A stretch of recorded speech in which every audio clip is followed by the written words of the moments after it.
Hi guys, and welcome back. Today we are doing a Starseed chat with Ismael Perez, special guest. And so he teaches galactic history. He's an author, Starseed Earth Ambassador. So we're just going to talk a little bit about DNA activation, Starseed origin, Starseed awakening. And yeah, do you want to tell us a little bit about yourself? Sure, thank you. I want to extend gratitude for having me here. It's an honor to share my truth with other star seeds in an effort to kind of like remind them of their Earth mission and activate, or trigger them into really aligning with our purpose here, as because we're all ambassadors, essentially. Every single one of us volunteered, and so we are all considered ambassadors to the galactic community. And I don't claim to be the only ambassador, but I am an awakened starseed. My journey started young. I was a kid, already tapped into the elements, tapped into the spirit. I understood things from a deeper level than most kids. I didn't really fit in with my siblings or my cousins. Yeah, it kind of turned out to be the black sheep in the family. And a lot of us could relate to that, right? We're always you know the the unique person that always stands out, but yet is always being suppressed. But overall, I didn't start fully understanding my purpose and mission until I started practicing Kriya Kundalini yoga at the age of 20. And as a result of activating my chakras, after suppressing my intuition and my inner knowing for many, many years, due to my religious upbringing, I was able to remember my mission. And I knew that there was many, many millions of others out there like me. And I knew that one day we would all connect. And we're doing it. We're doing it thanks to the internet, and that we would all work as a team. And so my background is, I am a Lyran. My original home was in the Lyran constellation. My planet was known as Avion within the Vega star system. Hmm. Unfortunately, during the first Lyran Wars, during the first Galactic Wars with the Draco, my planet was blown. And so, as many of our homes were lost in this galactic fiasco, and as I started getting memories due to my meditation, I started also doing the research to investigate to see if there was any substance to all of these downloads that I was getting. And lo and behold, Lily, I discovered that within the advanced, I guess highly classified level of information, there was validation and proof that that we weren't alone. That in fact, many extraterrestrial races have actually been working with our government from behind the scenes. That's why we have two aspects of government, right? We have the open government, the official, and then we have the shadow government. And so I came to unravel all kinds of mysteries about like what's really going on. I was able to trace this war between good and evil, between the white hats and the dark hats off world, uh, a war that's been going on for millions of years between what I call in my book the galactic humanoids, and then of course the Draco Right Empire. And so to me that was just mind-blowing. I was about 25 when I discovered that. I'm 44 now, so I mean I was in a time where people were barely understanding about the cabal and the secret societies and 9/11 and all that stuff. So I kept it to myself. I knew the majority of humans weren't ready for this information, but I however did know that the star seeds understood this information. So I was very, very particular into who I shared my information with. And so that's why I wrote Our Cosmic Origin. It took me about 10 to 15 years to just put it all together because I kept receiving downloads in the process. And that explains why that book is so dense with like cosmic information. It's an attempt to explain everything, like where we come from, why are we here, where we're heading, and the role of the star seeds through this activation process that we are all undergoing at this time. So yeah, that's just a little bit about myself. Thank you. You covered a lot of bases right there. Yeah, I was gonna ask like how your starseed awakening started. You mentioned the chakras first and foremost. So working with those allowed you to be able to receive more of this information, right? Because that's something that I really teach is and something that the ETs so UFOs began visiting me at the start of COVID. And then once I began to be able to, communication began, that's the first thing that they told me was, your heart chakra needs some work. And I was like, what? ETs are telling me to work on my heart chakra? And it took me down a spiritual journey. And yeah, that's something that I teach a lot is working with the chakras, because that's really seems to be like a big key to everything, is the heart. So you started working with those, and then you were able to begin receiving all of these downloads. Correct. Yes. Okay. You know, at first I kind of, I'm going to be honest, I thought I was going crazy because I was thinking to myself, Relatable. I just, I couldn't relate it to anything, especially everything that we've been taught in this world. It was just so contradictory.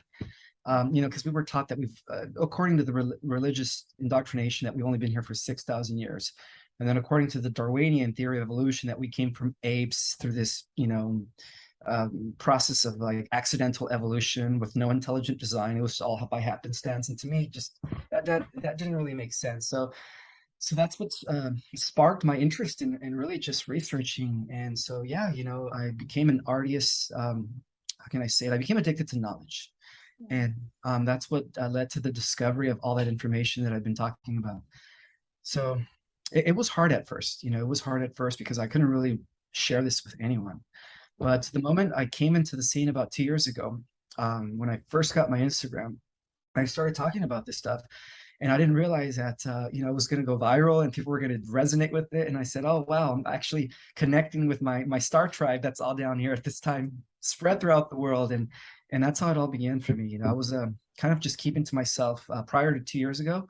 I didn't believe in social media. You know, I was a nonconformist like most of us are at first, right? We rebel against the status quo. We're anti-establishment for many of us. I was a rebel as a youth. You know, I played in a punk band. Preaching anarchy and freedom and all that stuff. But you know, we grow out of that, right? Yeah. and so, yeah, that's a little bit about how it all, you know, unraveled for me.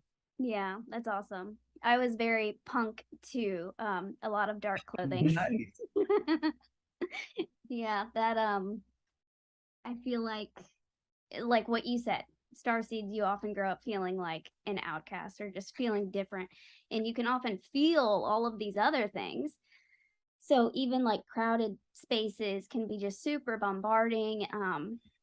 And a lot of people that I'm talking to, new and ones who have been experiencing this for a while, feel the same, and it can be hard.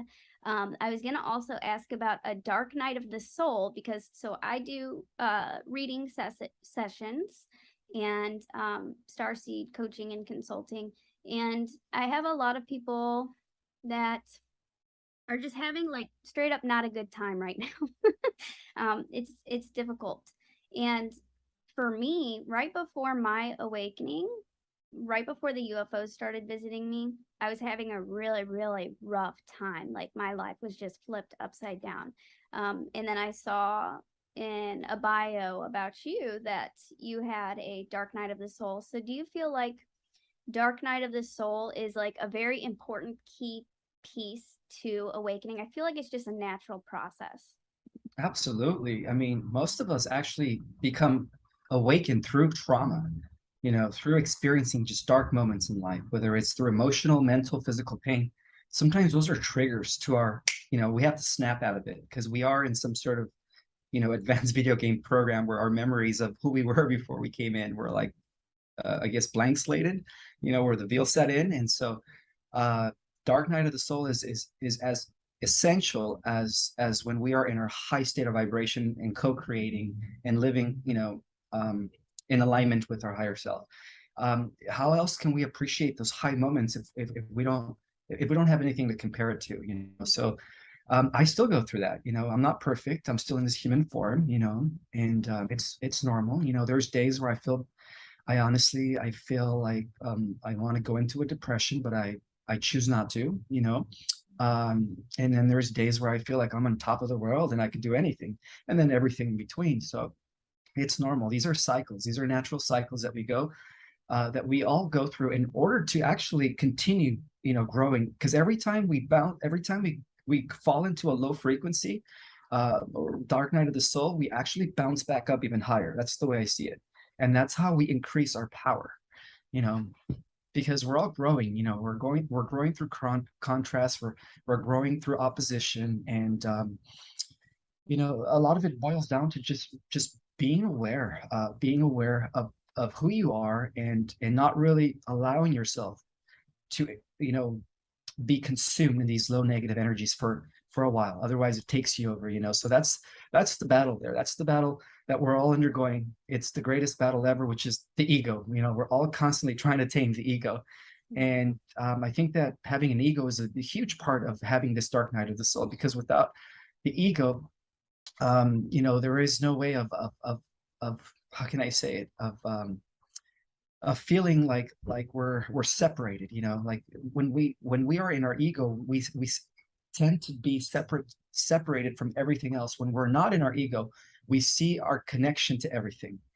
So it's all part of the cycle. And we're all one. Yeah. And with the energies going on right now also, so we're basically like Earth is going through like a huge dark night of the soul. Everything has to get, from my perspective and from my understanding, everything has to get basically so bad that it shocks people awake. It's going to continue until everybody can wake up. So it's natural, even though like it looks really bad. I feel like it's a part of the plan and a part of the process. And with the energies going on right now, so I know that some people asked me about a solar flash. I was wondering if you could speak a little bit about like the solar energies or the energy hitting Earth right now, because it has been very intense, especially since the Lionsgate portal and with the full moon the other day. Just very, very intense. I've been so exhausted. Well, we are ending various cycles, not just a 2,160-year cycle, which is going from Pisces to Aquarius. We're also ending a fifth world, what's called a world age, which consists of 5,000 years. And then we're also ending 5 of those, which is a 25,960-year cycle, which has a lot to do with our solar system going around its central sun. So in a way, we're in the middle of we're shifting ages. And so the solar flash is a phenomenon that has actually occurred 5,500 times before in the history of our world, where when our solar system is in alignment within this photon field of energy, there is like ages of light and glory where everyone is one. There is no evil. It's just pure harmony and balance.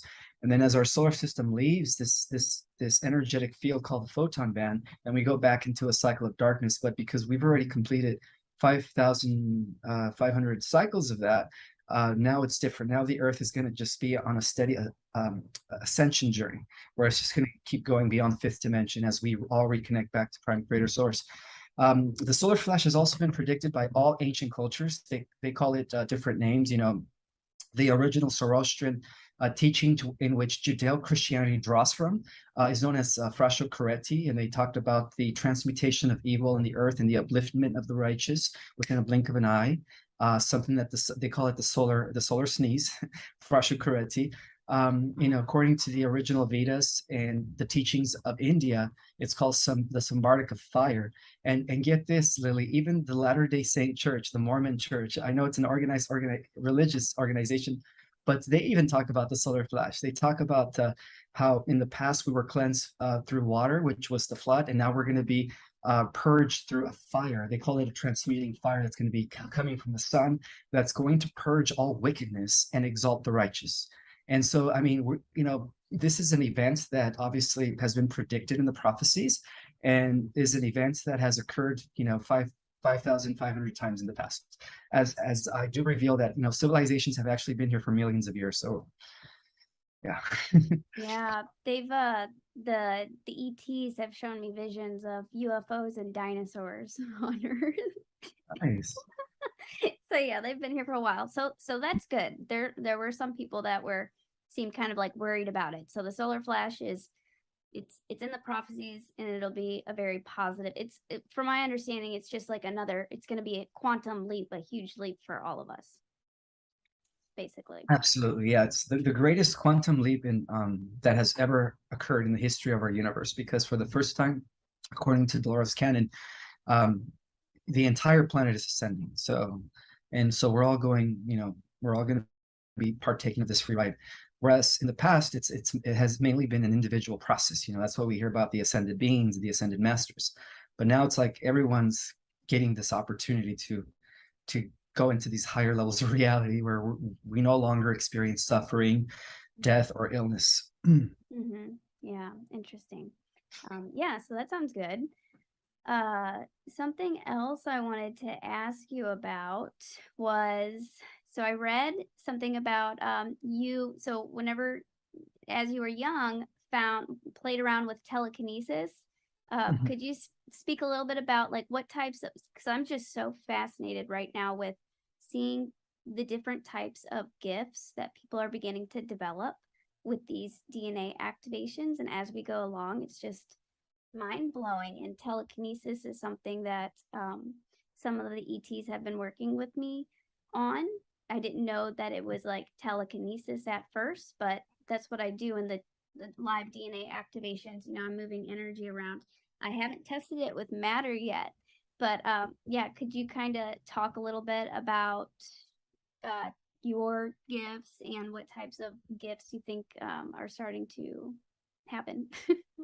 Yeah, so as a child, before my religious indoctrination, I was very in tune. I didn't see myself just as an individual.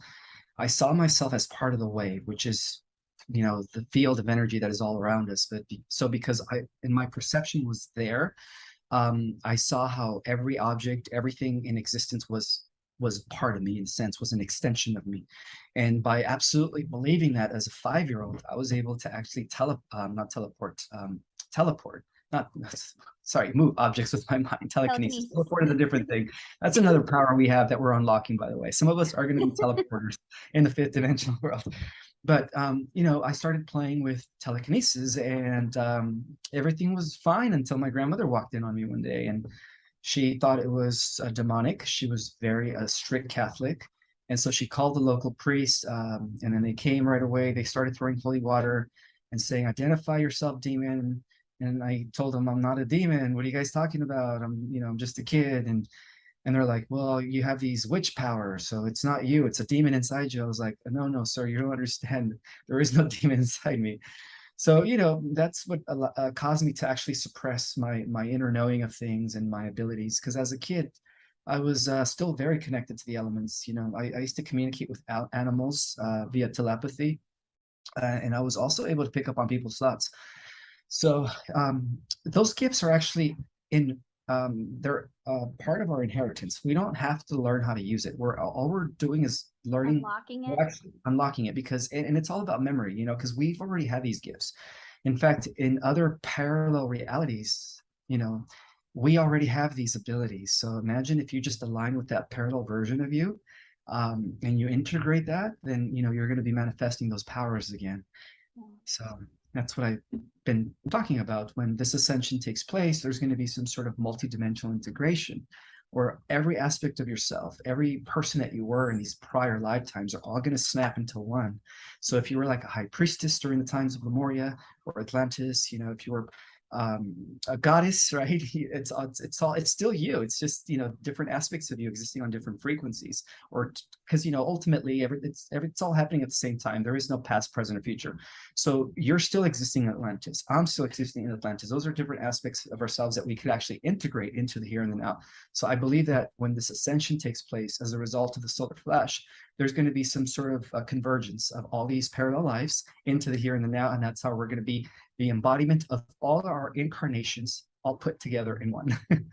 Yeah, that's incredible, and that resonates so much. As the ETs and source and higher dimensionals were beginning to like train me, I call it Starseed Boot Camp. They're teaching me all of these things.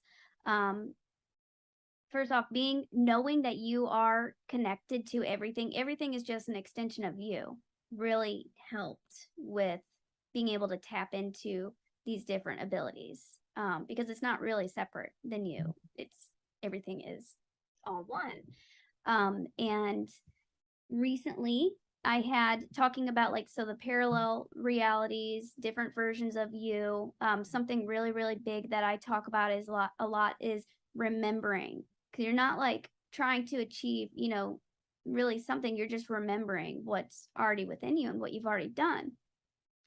Something else interesting, the ET sent me a dream once where I was basically like Pablo Picasso. At the time, I was painting a lot or starting to paint and channeling through art.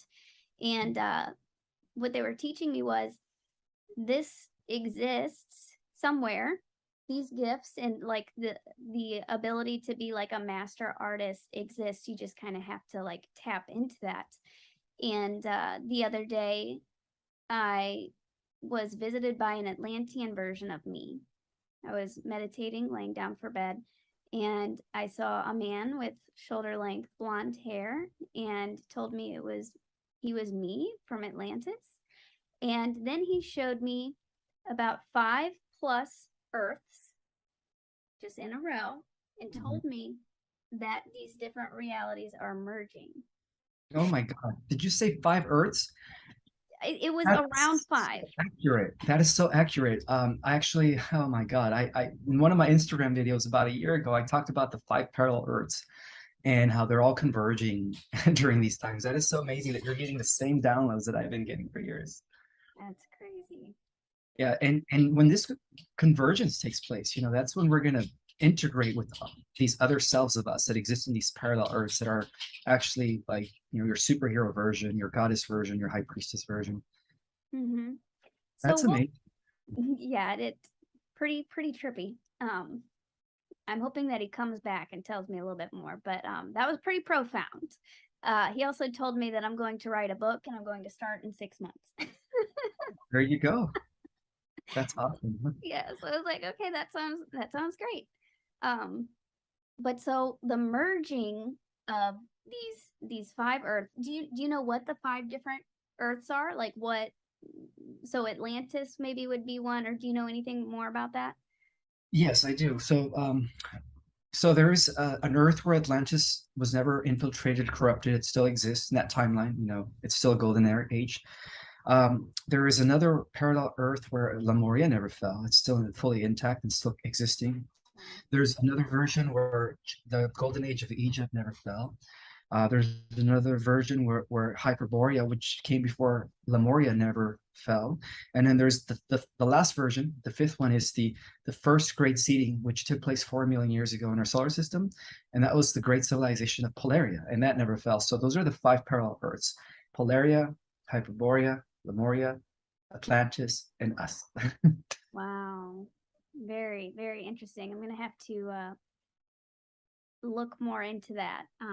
Yeah, very interesting. Something else that so a lot of the time as I'm waking up, I'll receive messages, or they'll communicate with me in my dreams.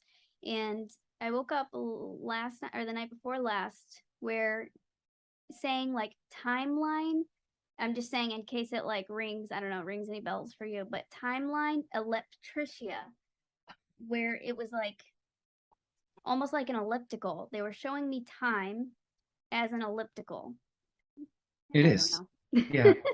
Yeah, well, the way time works is that it's a cycle within cycles within cycles. So Mm-hmm. we live in a spherical omniverse where you know, as it is above, so it is below. So the way I see it is the omniverse is one giant cosmic torsion field that divides itself into aspects of itself, different aspects of itself, becoming the multiverse. So each universe within the omniverse is also a torsion field. And then within each universe, each galaxy is also a torsion field. And then within each galaxy, each solar system is also a torsion field. And then therefore each planet is also a torsion field. So the way it works is, you know, everything is cyclic. Because everything is energy vibrating on different levels of reality. So that's why everything's like a circle within a circle within a circle. And that's how living in this 15-dimensional time matrix, that's how we're able to measure time, you know, from one point to the next, or where we're at in the grand scheme of things. Again, because we're also dealing with cosmic cycles.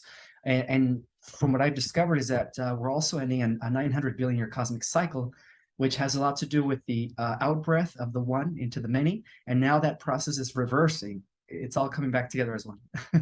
Wow. Very interesting and mind blowing. um, So with the going back to the like the 5 parallel Earths, what do you think that would look like whenever they all merge? So would those Earths like would the so me and then my male Atlantean version, what do you think is going to like happen with all of those different versions? Just merge and then you gain all of these memories back and all of these different abilities? Absolutely. You're going to have every talent, every memory, every ability that you have in these other 4 parallel Earths, where you are actually immortal, where you are, like a demigoddess or a demigod. In this case, you were a male Atlantis. And that's true. Some of us, sometimes we incarnate in the opposite sex in order for our soul to gather experience, because ultimately we're not male and female. We're just energy, experiencing itself through the different frequencies of this energy matter that is vibrating on different levels of reality. And so when this conversion takes place, you're going to have the full power and scope of all your selves put together in one. So that's why I always say that we are going to be super powerful when our dormant DNA begins to activate, and it's already in process. We're just waiting for that final release from the sun to fully transform our bodies into these new vehicles that were designed for us. Yeah. So exciting. It's like I like to tell people we are literally superheroes. We are. I mean, only at 4% genetic material potential. There's a reason, Lily, why they don't want us to use 10% or even 15%, because even at the level of 10, 15%, we're able to move objects. We're able to, with our minds, we're like Jedis. We could read thoughts. We could remote view and go anywhere we want with our consciousness. We become non-local, just at 10 or 15%. Now imagine when we start using 30 or 40%. Yeah. We will be like gods. Yeah, gods and goddesses. Well, that's our original design. We were originally designed to become the new guardians, not only of the new Earth, but of the entire omniverse from this Earth. And that's why all the extraterrestrials covet our DNA, because we have the most advanced genetics, and we also have the God code or the God source gene that allows us to go into the realms of infinity or the motherverse. Wow, amazing. Yeah, DNA. So that's been since the UFOs started visiting me, that's been what they've been showing me and telling me the whole time. DNA before I even knew anything. So that's what I focus heavily on. And it's just amazing. So you mentioned something about the waiting for that last solar flash. Do you have like a guess on like timing, or what to expect or what we can expect going forward? Well, what we can expect is like you said earlier, things are probably going to get worse before they climax to the point where it eventually collapses and something new begins or something new replaces it. And so we're almost there, and I think that the solar flash is going to be the final tilt that's going to completely disintegrate the current paradigm, or what we call third dimensional world, and then usher in fourth and fifth dimensional reality for everyone to be in. So it's in process, and that explains why the CMEs are constantly increasing every day, especially more so within the Lionsgate and the full moon that occurred. I mean, I think this is the final Lionsgate before the ascension takes place. Wow. So yeah. Super exciting. Buckle up, guys. Oh, you muted yourself. Oh yes, I'm sorry about that. I just had some distractions in the background. Oh no, okay, you're good. I thought it was on accident. And so the 5D Earth, somebody wanted me to ask you about like what does living in the 5D right now look like for say a mother with kids and all of just a lot going on. Like how do you kind of keep yourself centered or living in 5D? What would that look like? Or do you have any tips? Yeah, we could start already living in the 5D with our consciousness. Just because our body isn't there, it doesn't mean that we can't already begin to anchor in the 5D reality. And how do we anchor in the 5D reality? Is through our compassion, through our understanding of things, by seeing the sacredness in everything, by seeing every single person as Christ, as, you know, God. And when you start adapting that philosophy of unity consciousness, you're already living in 5-dimensional world. And so when the shift takes place, you know, it's just gonna, it's all it's gonna do is just translate your physical form into something greater. So through our consciousness, we could already be integrating the 5-dimensional Earth, because the grid is already in place. You know, some are already there. Some that are very spiritually advanced, they're all already living in the 5th-dimensional Earth.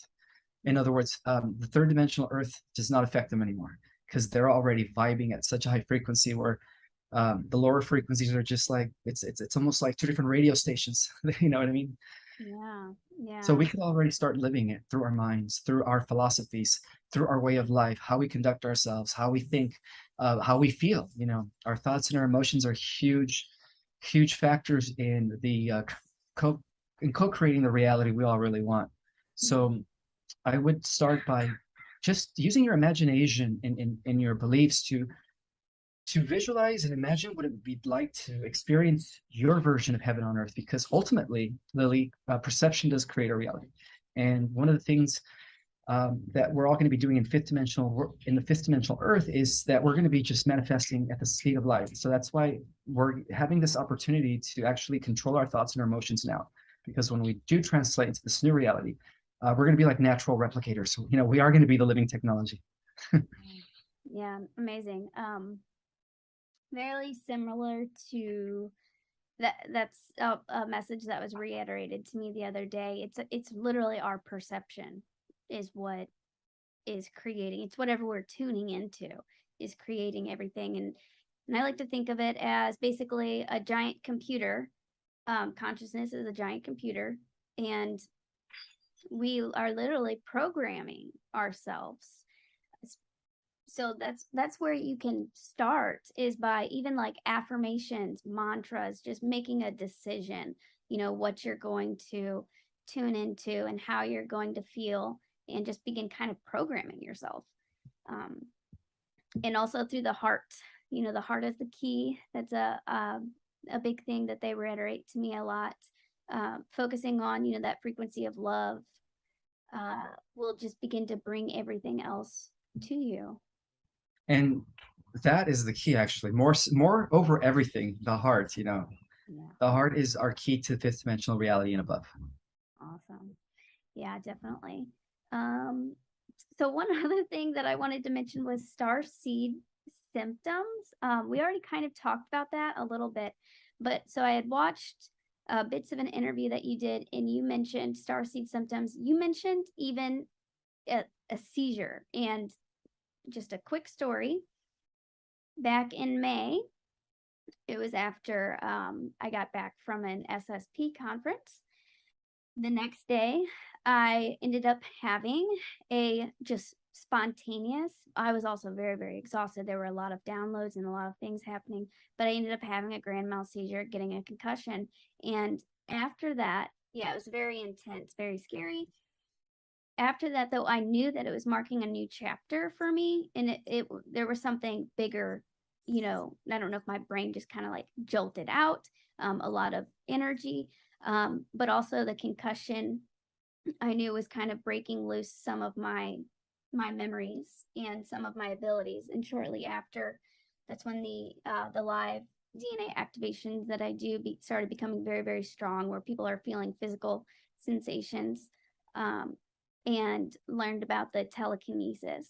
So I believe I kind of knocked some of those abilities loose. That's a very extreme, not telling everybody to go get a concussion or have a seizure, but that just blew my mind that you even mentioned a seizure as being like an extreme starseed symptom. Yeah, do you have any comments on that, or do you want to share any other types of starseed symptoms? Because people are feeling a lot of things right now. Yeah, I actually had a few people message me in the last month or two about how they've experienced seizures due to some sort of a trigger or something, a major download that they received. And what that is it's basically your body. When you get a download, you're getting information. Light is information. So when you're getting a huge activation, sometimes your physical mortal body can't handle all that gamma ray. So what it does, it goes into a seizure mode. But what it's doing is it's actually absorbing. You're simulating new knowledge, new understanding, or really you're just re-remembering things. And that's what that gamma ray frequency does. It's so powerful that in some cases it will knock people out in a sense where people will have seizures, because the body can't handle such high frequency vibrations while still, being in this carbon-based form. And that's why it's important to understand that when the solar flash takes place, we're going to be transformed from a carbon-based structure DNA to a crystalline. And that structure, the crystalline structure, will be able to harness all this higher frequencies that the carbon-based structure cannot. And so that's why people experience stuff like that, because they're still in their carbon-based DNA or bodies. Yeah, very interesting, very extreme. Hopefully not many other people have to go through that. But yeah, I'm feeling the physical sensations, especially recently, are just, our bodies changing so much. Getting plenty of rest, drinking plenty of water, and even like for me, I've been doing a lot of readings and doing the live DNA activations, and even like I had to take a 2-hour nap afterwards because it can be so exhausting.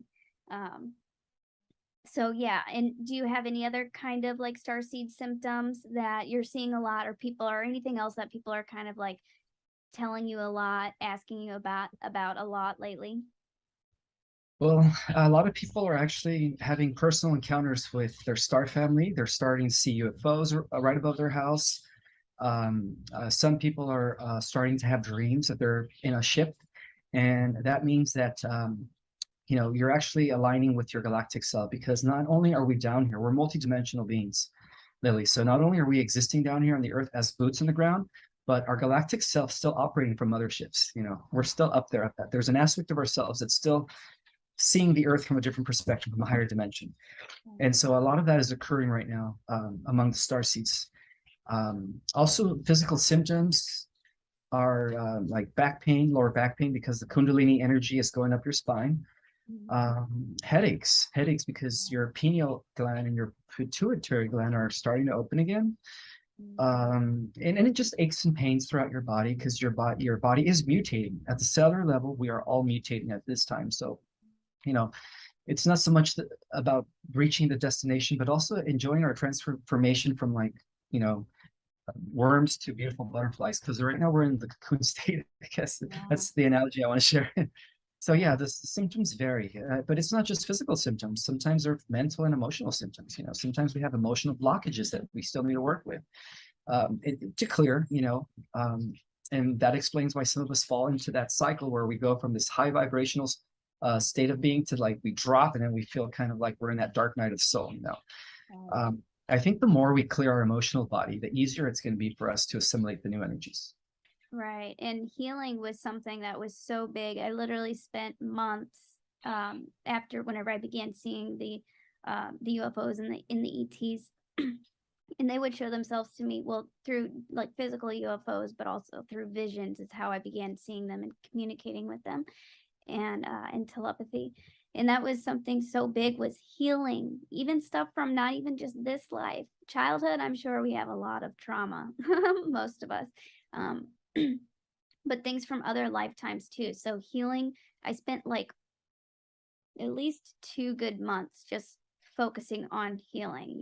Anytime I ran into something, or I'd be like, okay, now why do I feel this way, or why is this happening, and going back to the root and just focusing on healing all that. And it helped so much. But I wanted to go back to, you said that people are seeing more UFOs and more of their star families. So that's my thing. That's what I love, teaching people how to connect with their star families, and even like CE5 contact. So that's really cool that you're even seeing more and more people experiencing this. And you also mentioned our multidimensional selves. So there are other versions of us. So the first ET that I ever saw, she was a woman with light blue skin. She had no hair, but she was very beautiful, and she was wearing a silver skin tight space uniform on. So very beautiful, light blue, bald woman with a silver suit. She was laying down with her eyes closed on this table. This is a UFO that I saw. It showed up as a golden orb, and it sent me a telepathic image. And then there were crew members standing behind her. After that, I would go on to, she'd be the in that group, and they told me they were Lyrans eventually. They're the ones who really began to train me and teach me all of these things. They didn't tell me this at first, but after a little bit working with them, she told me that she was me. So I've been, and she's not she was like the one that I've interacted with the most and very, very personal level. She was, honestly, she was my best friend. They were my family. But that was just really trippy meeting, and that's another version of me. And I've been visited by different, like the Atlantean version of me, and also a Pleiadian female woman of me from the future. Do you have anything else to like say on that? I just wanted to bring that up because it's just a crazy story. So that's what people can possibly begin to expect to happen. A lot of these ETs are actually other versions of us. Absolutely. Yeah. That's one of the things that I shared too, that when we're receiving downloads and information, we're not receiving it from an extraterrestrial that is not, that it's separate from us. We're receiving it from our galactic self, because we're multidimensional beings. And so, you know, besides the 5 versions of you that exist in these parallel Earths, there's also 7 other versions, a total of 12. So ultimately we have 12 versions. The other 7 versions are versions of yourselves that exist in other planets still, in other dimensions. And so when this multidimensional integration takes place as a result of the flash, we're not only going to be integrating the other 4 parallel versions of yourself, but we're also going to be integrating the 7 other versions of your galactic and Christ overself, because ultimately we do have a Christ divine overself. And so we're going to be collapsing all that, or integrating it into the here and the now when it happens. So, you know, many people are going to be having these experiences where they're going to be receiving telepathic communication, or they're going to be, you know, having dreams of being aboard a ship, where they're talking to their galactic self, not knowing that that's a different version of themselves. So expect that, you know, that's normal. That's normal. We're waking up to our multidimensionality. That's what's happening. It's amazing. And something I wanted to add about, so the light blue Lyran version of me, very interesting, and I didn't understand it at the time, but there was a period of a few months or so, maybe like up to like 6 months, where I was communicating and they were teaching me, working very closely, and then one day it was like she was just gone. And I've only seen her, well, actually, so I didn't know. I felt like, okay, her work with me was done, but then I kind of felt, or got the download, like it was integrated, like she was integrated within me. And I was thinking about her in the bathtub like a few months ago, kind of wondering, you know, like, am I ever going to see her again? And I looked up and I saw in my reflection was her, in my own reflection, which is just crazy cool. So you've already began the integration process. You're ahead, Lily. You're ahead of most stars. Here to help guide others through it. And I've actually spoke with 2 other people who have also seen an ET reflection in their reflection. So it's happening to others also. That's beautiful. That brings joy to my heart to know that we're all integrating our multidimensional selves. It's amazing. We live in very exciting times, and it's just the love that you feel from just communicating with your other selves or your star family and, you know, source is just so beautiful. So we have that to look forward to. Exactly. Yeah. Let me see if there was anything else. Do you have any okay, so I wanted to just bring up real quick, Earth being like the most important place in the multiverse. You were mentioning how, yeah, Earth is very, very important. There's a lot of different ETs. Do you want to speak just briefly on that? Sure. Because the Earth is the ultimate completion in the entire multiverse. It is the culmination and an amalgamation of all life forms put into one planet. That's why we're called, to the cosmic community, we're considered the living library, you know, because we have the best genetics and the best seeds and DNAs and faunas and floras and seedings from across the entire multiverse put into one spot.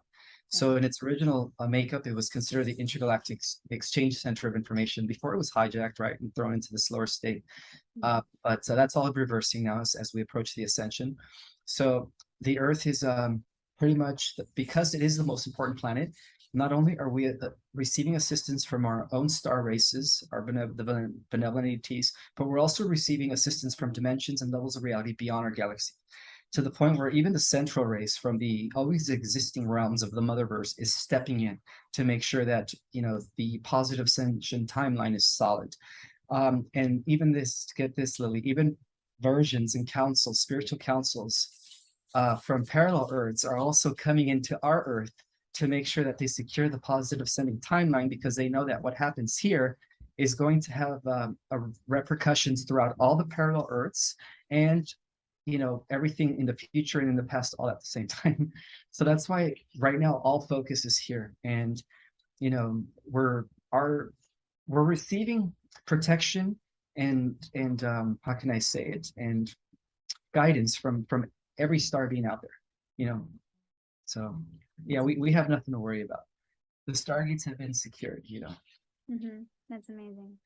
Wonderful, wonderful. And yeah, I recently did an inner earth activation and live on YouTube, and the night before I was greeted by just a huge group of inner earth beings. Like, they were really stepping up to assist us. So that's just comforting to even hear from you that we have so many, well, every star being basically is, you know, it's all hands on deck right now. Exactly. Yeah. It seems like all the forces of light on every level of reality and in every dimension, the focus is here. It's all here to make sure that this earth becomes, you know, the crowning jewel of all creation as it was intended originally. Beautiful. Well, I think that's a good note to end the interview or Starseed chat. Did you have any other like last messages that you wanted to share? And I know you also have a book, Our Cosmic Origin, that I'll link in the description for anybody who would like to check it out. But do you have any kind of closing messages for us? Yes, you know, for those that haven't read my book, it is an activator. Everyone that's read it, actually, sometimes they read it twice and three times because the information in that book is so dense. It is, you know, I call it next level intel, you know, because it explains the origin of our multiverse. It explains the galactic history, and it also integrates everything that we are now discovering through quantum, cutting edge science, through quantum physics, superstring theory, unified theory, and ancient metaphysical knowledge that was actually suppressed for thousands and thousands of years. So it brings all that back into, you know, into integration. So it's helping a lot of people. A lot of people's lives are being transformed as a result of, you know, getting familiarized with the content in that book. And I'm also teaching online courses, starseed cosmology courses that are also activators. We're going over the different star races in detail. We talk about the different dimensions in detail, the structure of the multiverse, the galactic history in detail. And more so, I also give like methods and techniques as far as like certain meditations are concerned, to teach others how to activate their galactic self and their multidimensionality as well. So those are like the tools that I share at the end of the class. But the class consists of 3 courses, about 2 hours each, but it is a wealth of information. And everyone that's been taking my course since June has been, you know, they've been loving it. A lot of people have thanked me for all that information. And so, yeah, I don't have any courses till December. I guess that's a good thing, right? I'm booked all the way to November, but we just opened up the December class for those that, you know, are interested in learning more so about their galactic and stellar origin, and or even if you want to know if you're a starseed or not, it's a good class to take. Yeah, beautiful. So I do that as well. Beautiful. Yeah, we need all of those tools right now. There's a lot of people that are just super new. They don't even know if they're a starseed. But if you're drawn to this, you're definitely a starseed. Absolutely. Yeah. Well, thank you so much for, you know, doing this interview with me, and it was wonderful meeting you. Likewise, Lily. Thank you for having me here. Take care. Bye. Bye.